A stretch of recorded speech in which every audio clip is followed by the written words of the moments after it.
Sitting inside of a meeting room within the parliament, Gentoga Khan and Prime Minister Genzerig, with a translator, sits at a table with their arms crossed as they stare at the commander of the defeated 17th Tank Brigade, furiously shouting at them. Absolutely not! What's wrong with the proposal we made? Everything! Do you even realize that the Mongolian People's Republic is under the Shivaisky Soyuz? Not as a pathetic capitalist kingdom that ignores that? Ozawa sits up closer to the table. Oh, I'm sorry. I thought I was speaking to a competent general, not a massive man-child cosplaying as a general. And if you haven't noticed, we're no longer called that. We ditched communism for something much better. Bambooism. What kind of ridiculous ideology is that? Basically, it's the idea of the people of the kingdom striving for a greater nation and return to an old glorious status that was the Mongol Empire. Just not yet, because we just got started. You're crazy. There's no way that would work. What? You don't like the idea? Kuzumin sits down in a chair and crosses his arms. Of course I don't. But, more importantly, we are not forgiving you for what you did to Semberdal. Oh, him? He's still alive. Aha! I knew— Wait, what? Yeah, he's living comfortably in a hotel. We allowed him to live in the country, and we agreed to not bother him. Something crosses both Ozawa and Genzerig's minds almost simultaneously. Wait a second. Did the Kremlin ever tell you what really happened? What are you talking about? Oh my god, they didn't. Ah, jeez. Now I feel bad for killing his men. What is this? Okay, buddy. Here's the deal. The king stands up from his chair, continuing to stare at him dead in the eyes. Either your government gives our kingdom recognition, or you will be invaded through Siberia. The major general becomes enraged and stands to his feet, getting into his face. If you think that you can invade the motherland, then— Whoa. Who said we would be invading you? His question catches Kuzumin off guard. What? If we remember correctly, China and the USSR don't get along as much as they used to, don't they? Yeah, because of the Great Leap Forward and the Hungarian Revolution of 1956 in Europe, the two communist states could not agree on who was the superior one. When Stalin was alive, it was a different story. But after his death and Khrushchev took over, de-Stalinizing the Soviet Union, Chairman Mao Zedong wanted to separate his ideals from yours. And now, here you are, not being told of what was going on behind the scenes. Well, let me fill you in, comrade. When we decided to create our Mongolian kingdom, we knew that you would react like this since, as we figured, we were nothing more than a puppet. But, to another country, it was an opportunity, not just for us to achieve independence, but for them to stick it to their former ally. And it ain't NATO I'm talking about. It's the Chinese. Shock overwhelms Major General Kuzumin, and he backs away from the table a little. Niet. You're lying. Oh, come on. What is so hard to understand, General? We don't fall in line with the Kremlin. We fall under a partnership and protection under Beijing. And seeing as you're invading a country that was once upon a time a part of China before the collapse of the last dynasty, what do you think will happen next? I'm guessing by now the Chinese High Command are preparing to invade and take back all of that lost territory from over 100 years ago. Kuzumin is at a loss of words. He has nothing to say after what he was just told. So, what's it gonna be? Invade and lose half of Siberia, Kazakhstan, Ukraine, and Belarus via the Mad Doctrine? Or give us what we want to guarantee the world's safety? And your broken pride. And keep in mind, if the Kremlin refuses, then I can tell you this, it would really be embarrassing in front of NATO and the United States, would it? An ultimatum that the man has no counter for. Kuzumin rubs the back of his head. God damn it.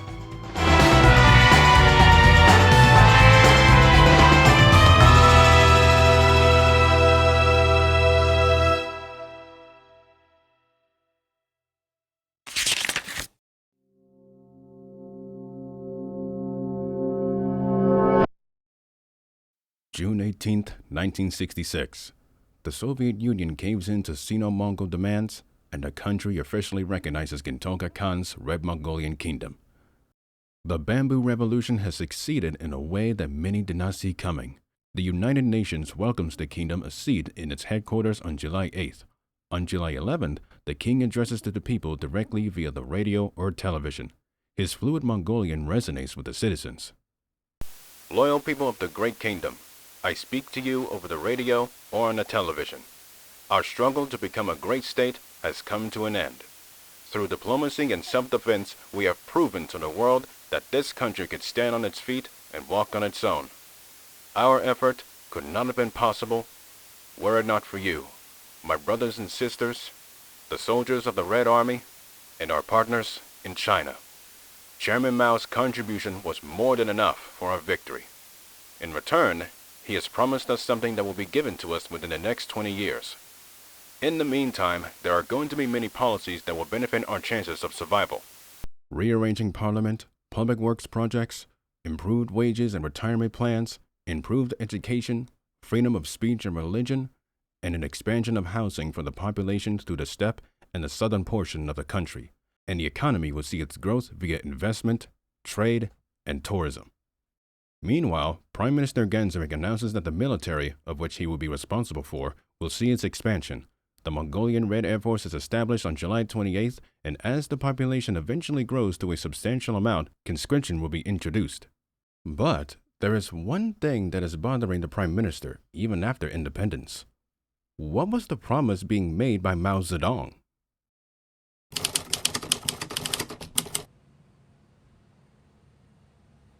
Inside of a shack, outside of the constructing Han's personal castle, separate from the royal palace, Ganzarek becomes shocked. Wait, Inner Mongolia? Yes, Mao promised us that region in the next 20 years, as long as we behave near them. But Ganti, you know how Mao is. One minute he's promising one thing, but then goes against it in another. Are you sure we should trust him? No. The Prime Minister is taken aback by his quick response. To be honest, I expect Mao to go back on his word. That would be justification that our lost territory needs to be regained once again. And you know what that means, right? The methodical way that he said it concerns Ganzarek, but he does not let his emotions overtake him. Well, I hope you know what you're doing. Years passes by, bringing prosperity more than ever for the people of the Mongolian kingdom. And as promised, the policies and guarantees are being fulfilled. Gentoga's wife, whom he was married to since 1967, gives birth to their first child and heir to the throne, Kazuma Ozawa, on March 18, 1970. On March 18, 1970. But she died during childbirth. Ganzarek's tenure as Prime Minister comes to an end in 1974 because of his old age, and he had served a full 8 years. The new Prime Minister, Boke Tahar, the son of the Esper soldier from the 1940s, continues the policies set by the previous. Gentoga himself decides to send his daughter to his old home for a higher education.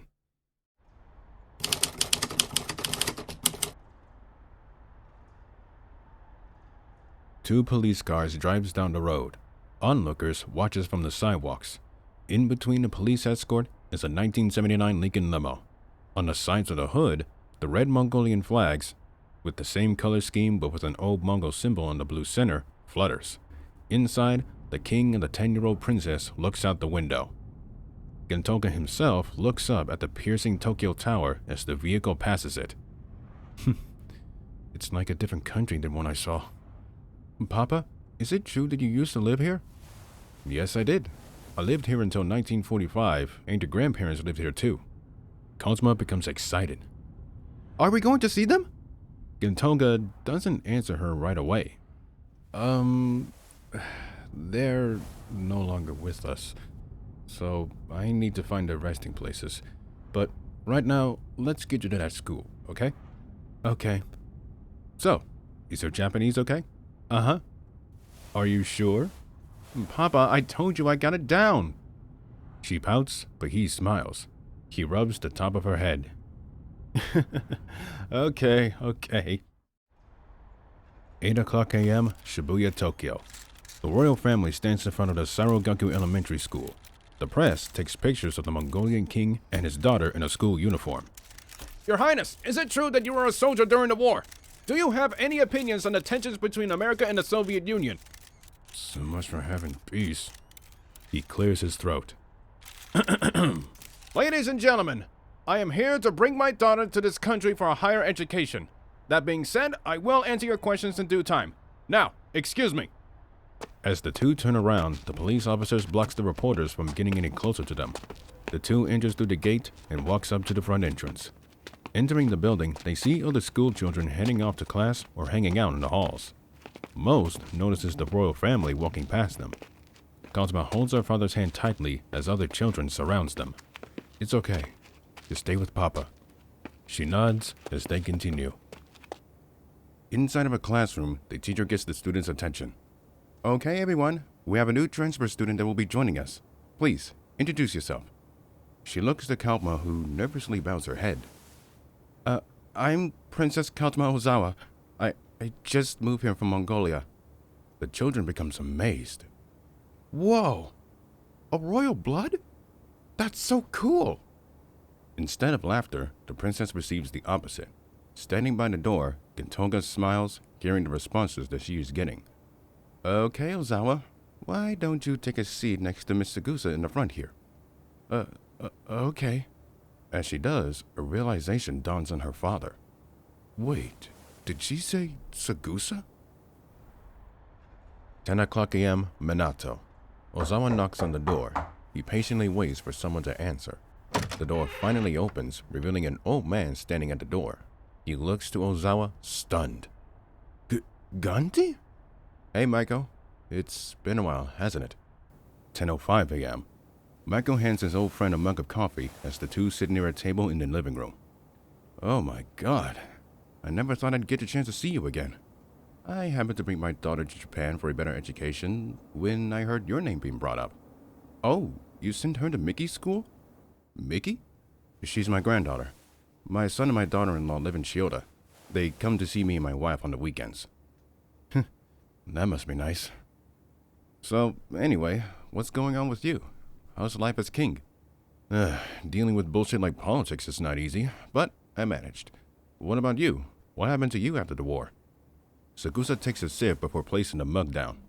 Well, after you left, I settled here. I became a father, but that came with some hurdles, like seeing Godzilla for the second time.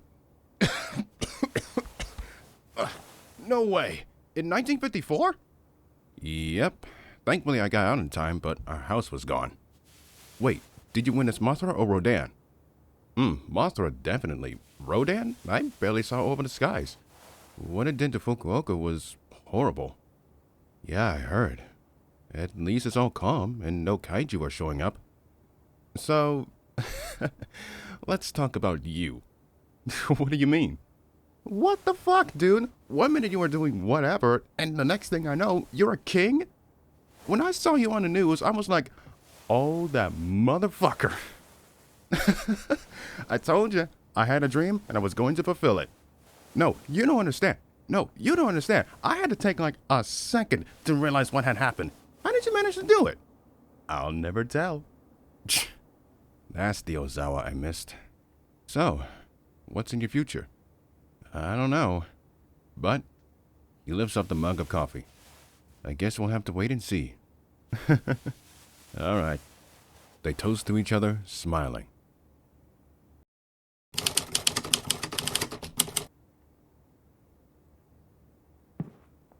Gintoga Khan paces back and forth in the middle of his room.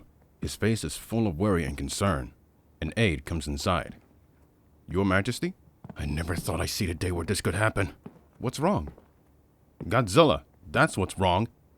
I thought he was dead. He was, but look at those photos my spies sent me. Monkbat walks over to a table next to the bed. His eyes gazes upon pictures of the kaiju attacking the Mihama nuclear plant. Oh my goodness. And this isn't the same creature that I saw over 40 years ago. This is a second one. He turns back to the king. Is the princess safe? There is a plan in place just in case he comes to Tokyo.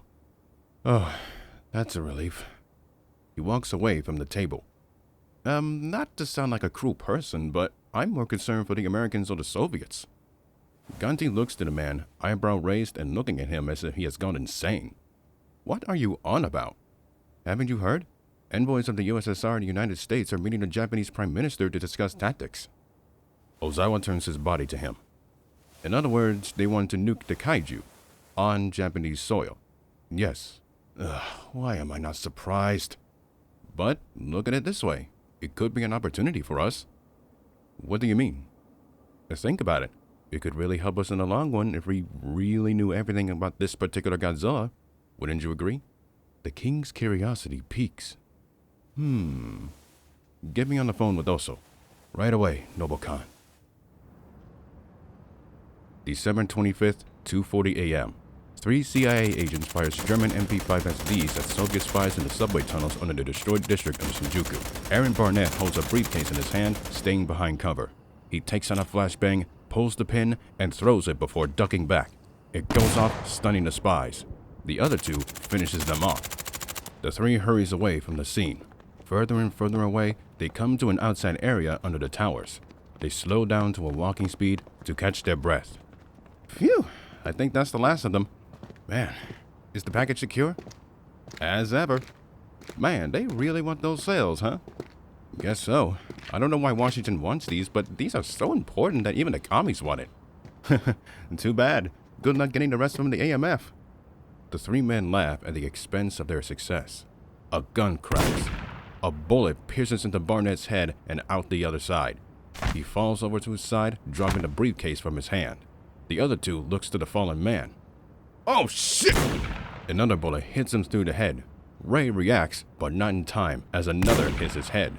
The three men fall dead on the concrete. The sound of sirens in the distance fills the surroundings. A pair of boots stops in front of the corpses. A man empties 3 bullets from the Magnum revolver and replaces them. He crouches down, moves the bodies, and grabs the briefcase by the handle. He stands back up and puts his revolver in his suit pocket. Why, thanks, you guys. You just made my job easier. I'll send donations to your families when this is done. Also, the member of the UMKA, the Red Mongolian Security Agency, turns and runs away from the scene. Thursday, December 20th, 9:18 a.m. Oso steps into the room of Gintoga Khan. He finds the 65-year-old king himself sitting near his desk, looking through sheets of paper. His eyes veers to Ozo approaching him. Ah, there you are. What kept you? My apologies, my lord, but some KGB agents were giving me a hard time. And the funny thing about it is, they thought I was Chinese. How rude. Very rude. He slides the briefcase to him. Ozawa turns it around and unlocks it. He opens it to look inside. A smile forms on his face. So what's inside of that thing anyway? Ozo, what's the main reason why America and the Soviet Union were trying to get involved in Japan? I suppose it was because of Godzilla? Exactly, which is why it was brought to my attention a few days ago that it finally caught my interest. Really? I thought you would have stood away from foreign affairs. At first, yes, but with how everything's going right now, why not? You know, ever since 1970, you've been on a roll with all of these projects that were a major success. What do you think is left for us to do? Isn't it obvious? Mongolia's old territory. But Your Highness, I'm worried that the Chinese will go back on the promise from Mao Zedong. That never left my mind, even all of these years later. So, what if they fall back on it? Ozawa does not answer him immediately. He reaches his hand into the briefcase and grabs what is inside. Doing that is not an option. Our population has grown to a substantial amount, and I think that we're ready. So I assure you. He closes the briefcase and reveals what was inside of it. In his right hand is a jar with something inside of it. What is inside is a piece of Godzilla II's skin. The kingdom will have its territory back, come hell or high water. And if the Chinese don't meet the deadline, well then, we will have something that will benefit us.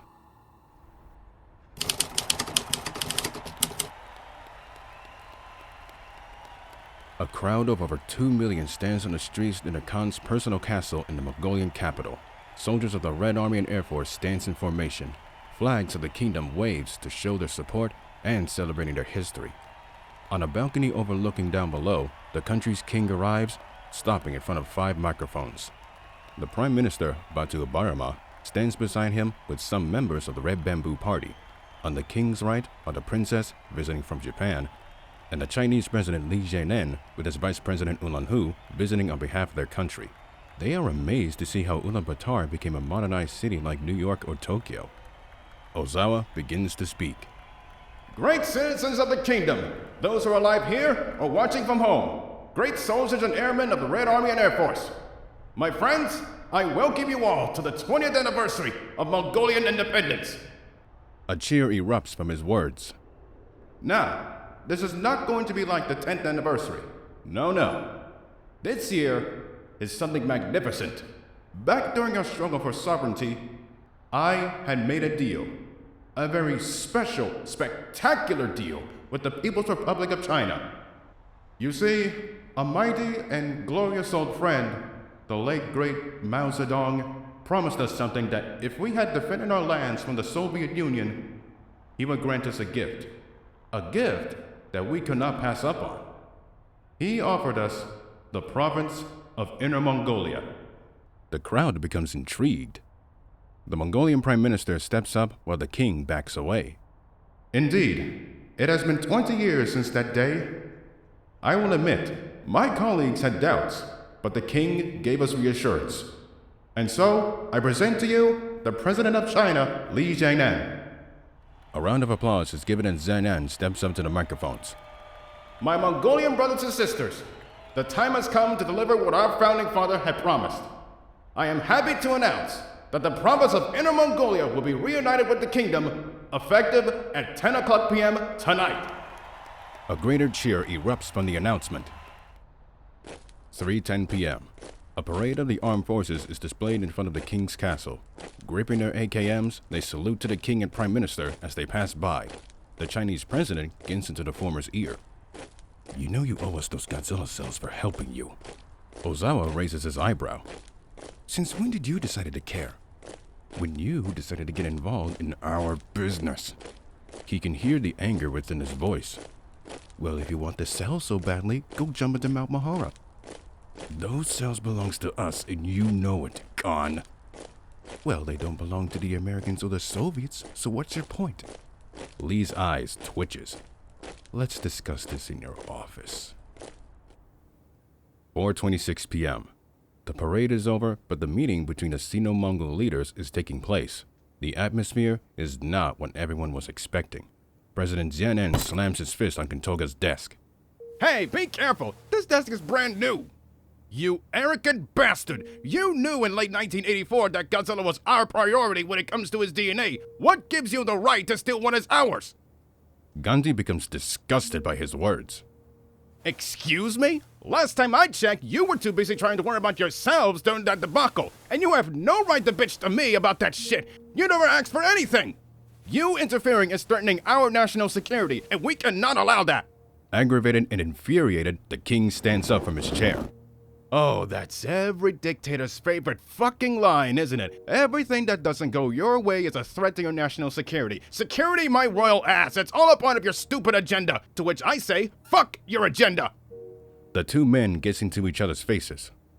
The Mongolian Prime Minister and Chinese Vice President can feel the intensity even from standing 20 feet away from them. Look, we know that you're harboring those cells, and we want them. Oh, sorry, we don't know where we put them. I'd believe you if you weren't lying through your teeth. Ozawa raises his eyebrow. What? Weren't you paying attention? Some of our spies have infiltrated your country for 2 years, and we know what you're doing to those cells. New weapons for the army, enhancing your soldiers and espers, everything. Ozawa smirks, then snickers. Really? I guess no one informed you, did they? What are you talking about? You see, I knew something like this would happen, so I asked the UMKA to provide intelligence on what you are going to do with the cells. And wouldn't you know it, you are going to use them for a new super weapon. So much for your national security threat you muttered out of your ass. Last chance, Kentoga Khan.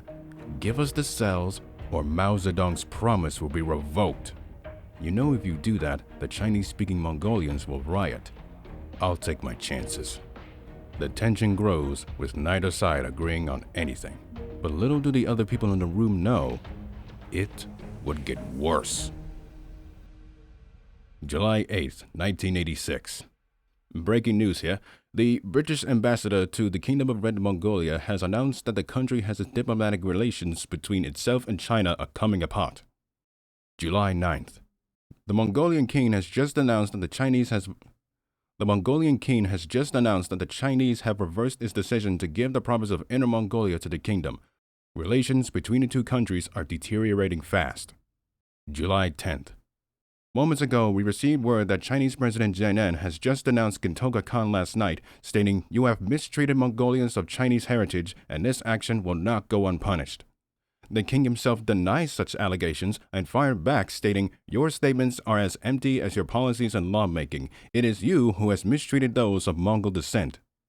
In that statement, he is referring to the demonstrations in Inner Mongolia, of which the citizens of Mongol ancestry and those born in China proper protested against the government's decision to reverse the annexation deal.